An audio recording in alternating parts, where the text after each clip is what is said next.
নমস্কার, ঈশান Bangla prime time খবরে আপনাদের স্বাগত জানাই। সঙ্গে রয়েছি আমি জুইপাল। প্রথমেই দেখে নিচ্ছি আজকের প্রাইম টাইম শিরোনাম।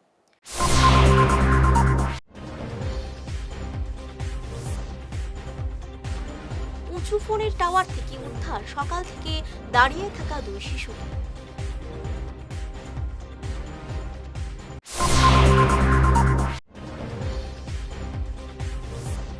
নিজেদের জামিনের আবেদন নিজেরাই প্রত্যাহার করলেন শামকানু ও সন্দীপ।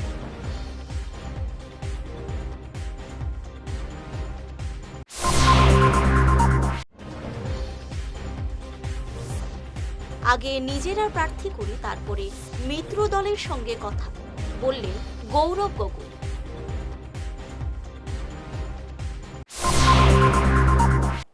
এবারে যাচ্ছি বিস্তারিত খবরে। অনেক কষ্টে নামানো হলো ফোনের টাওয়ারে থাকা উঠে বসা দুই শিশুকে। রংপুরের রাজপথ এলাকার বৃহস্পতিবার ভোরে এলাকার মানুষ ঘুম থেকে উঠে দেখেন দুটি উঁচু টাওয়ারের উপরে দাঁড়িয়ে আছে। একটির বয়স 9 বছর, আরেকটির বয়স 13 বছর। এখান থেকে পড়লে মৃত্যু নির্ঘাত।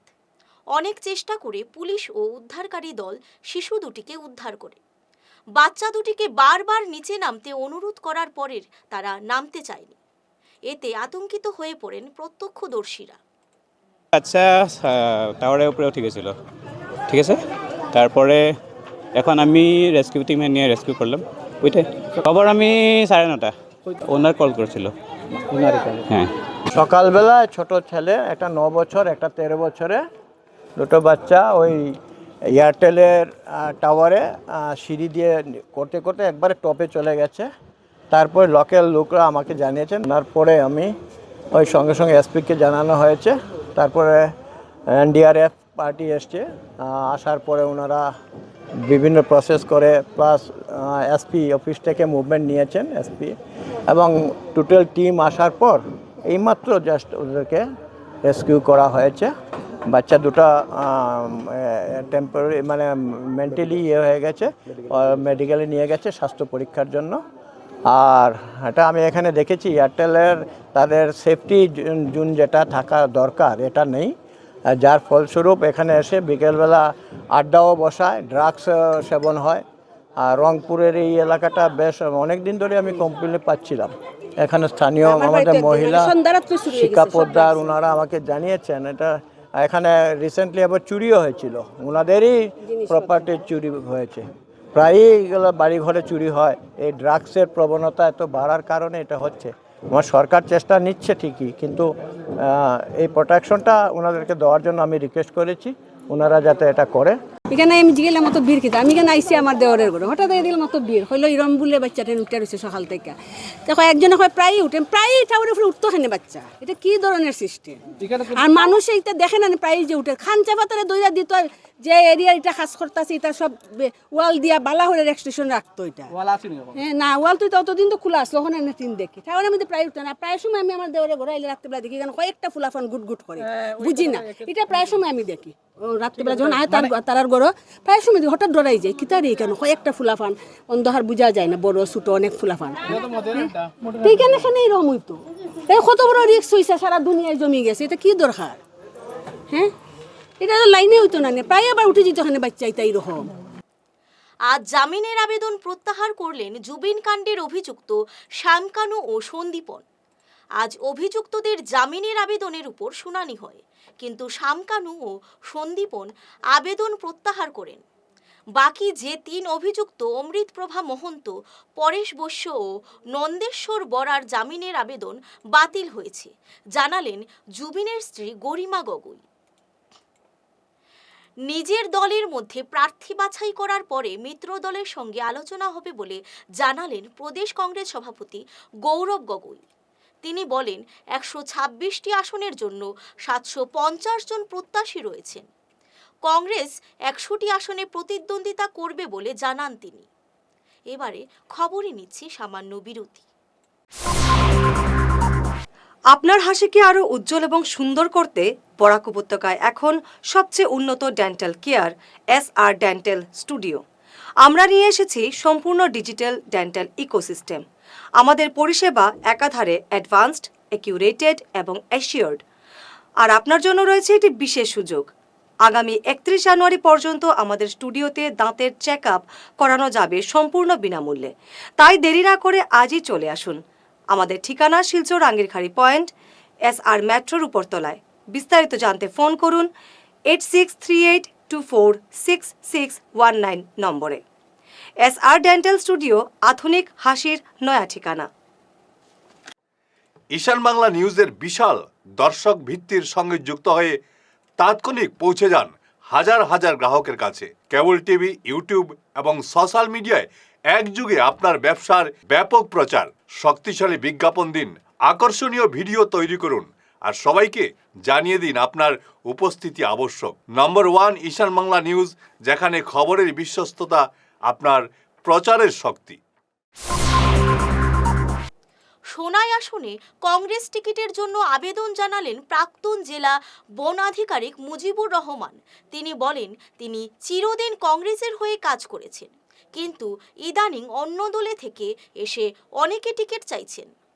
আজ কংগ্রেস ভবনে তিনি জেলা কংগ্রেসের সহসভাপতি সীমান্ত ভট্টাচার্য ও বিধায়ক মিসবাহুল ইসলাম লস্করের কাছে তার আবেদনপত্র তুলে দেন। আমি সেই নিয়ম নীতির মধ্যে আমি পড়ি, কারণ দল দেখবে স্বচ্ছ ভাবমূর্তির একজন মানুষ, যে লোক কংগ্রেসকে ধোঁকা দিবে না।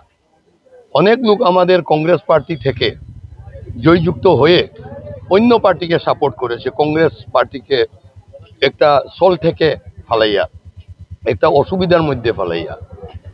কংগ্রেস যাকে তাকে টিকিট দিলে যদি ভবিষ্যতে ওই লোকটা কংগ্রেসকে ছাড়িয়া পালাইয়া যায়, সেক্ষেত্রে কংগ্রেসের যে ক্ষতি এটা অপূরণীয়।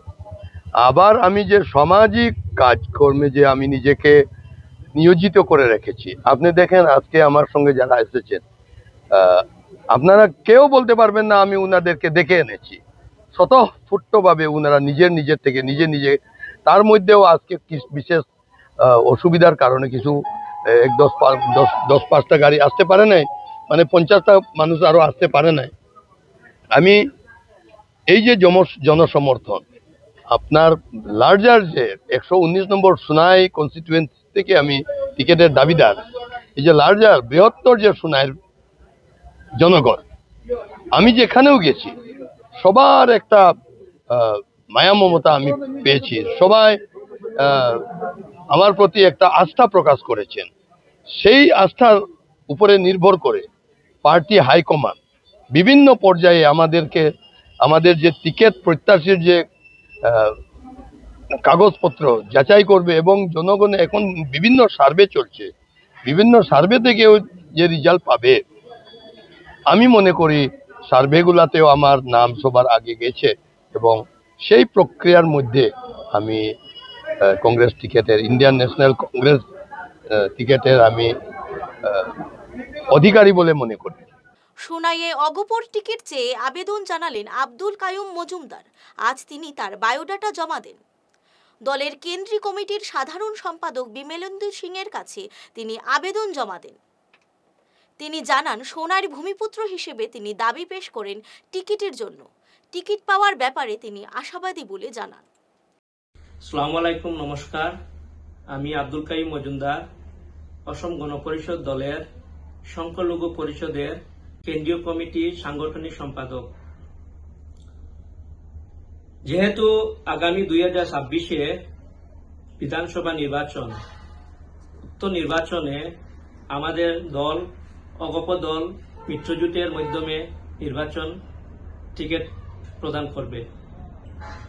দীর্ঘ 10 বছর থেকে আমি বিভিন্ন শাখায় বিভিন্ন পদে ছিলাম, দলের অনেক দায়িত্ব দিয়েছে, বিভিন্ন সময় পালন করেছি।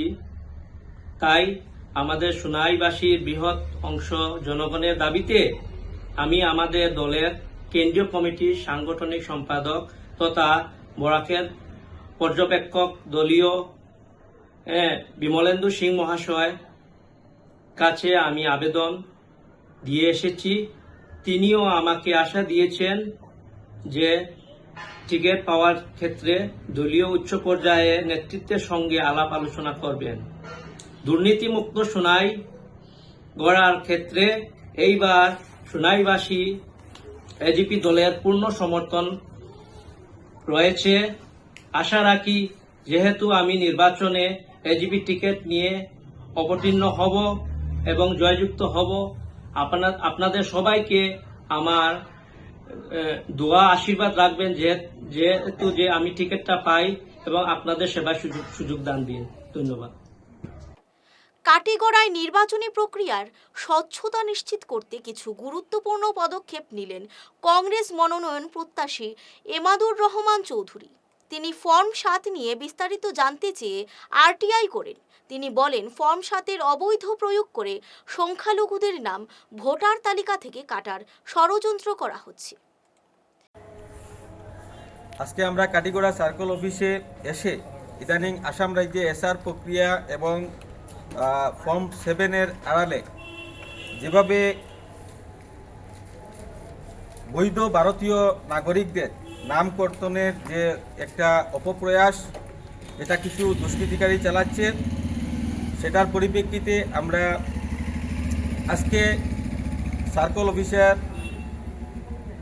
Public information officer, office of the assistant electoral registration officer AEROর কাছে আমরা আরটিআই অ্যাক্ট 2005 এর মাধ্যমে তথ্য চেয়ে একটি আরটিআই পিটিশন ইতিমধ্যে জমা করেছি। আমরা এই অ্যাপ্লিকেশনের মাধ্যমে তথ্য চেয়েছি যে বর্তমান সময়ে আমাদের কাটিগড়া কনস্টিটিউয়েন্সির ভিতরে কতটা ফর্ম 7 সাবমিট হয়েছে এবং out of the above please provide category wise details আমরা চেয়েছি। Objection on the ground of absent, permanently shifted, under age, death, already enrolled, not an Indian citizen, কোন কোন ক্যাটাগরিতে কতটা অবজেকশন হয়েছে। ইদানিং সোশ্যাল মিডিয়ায় আমরা যেটা দেখতে পাই আর যে উদ্দেশ্য প্রণোদিতভাবে আমাদের কাটিগড়ার সবাই বলছেন বিশেষ সম্প্রদায় নয়, মাইনরিটি মুসলমানদের নাম ভোটার লিস্ট থেকে কেটে দেওয়ার যে অপপ্রয়াস চলছে, সেটার বিরুদ্ধে আমরা দেখলাম অনেক মেমোরেন্ডাম দিয়েছি, কোনো সঠিক আমরা সদুত্তর পাচ্ছি না, যার জন্য আমরা আইনি প্রক্রিয়ায় যাতে ভবিষ্যতে যেতে পারি। যদি কাটিগড়ার মাইনরিটি মুসলমানদের নাম এখান থেকে কর্তন হয়, তাহলে আমরা পরবর্তীতে যাতে আমরা আইনের দ্বারস্থ হতে পারি, সেই জন্য আমরা এই তথ্যগুলা আরটিআইয়ের মাধ্যমে চেয়েছি। সেই তথ্য পাওয়ার পর আমরাও ভেরিফাই করে দেখব যে কিভাবে বৈধ ভারতীয় নাগরিকদের উপর ফর্ম 7-এর মাধ্যমে অবজেকশন দেওয়া হয়েছে। আমরা ইদানিং সোশ্যাল মিডিয়ায় দেখেছি যারা অবজেকশন করতেছে তারা নিজেই জানে না যে তার নামে অবজেকশন হচ্ছে। শেষ করার আগে আবারও দেখে নিচ্ছি আজকের প্রাইম টাইম শিরোনাম।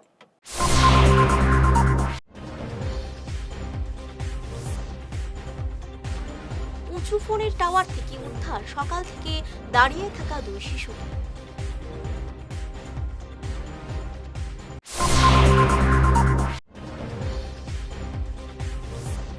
নিজেদের জামিনের আবেদন নিজেরাই প্রত্যাহার করলেন শামকানু ও সন্দীপ।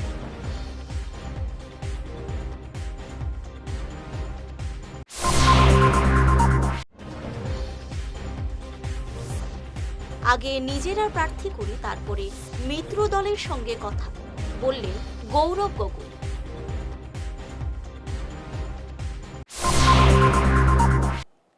আজকের মতো ঈশান বাংলা প্রাইম টাইম খবর এই পর্যন্তই। নমস্কার।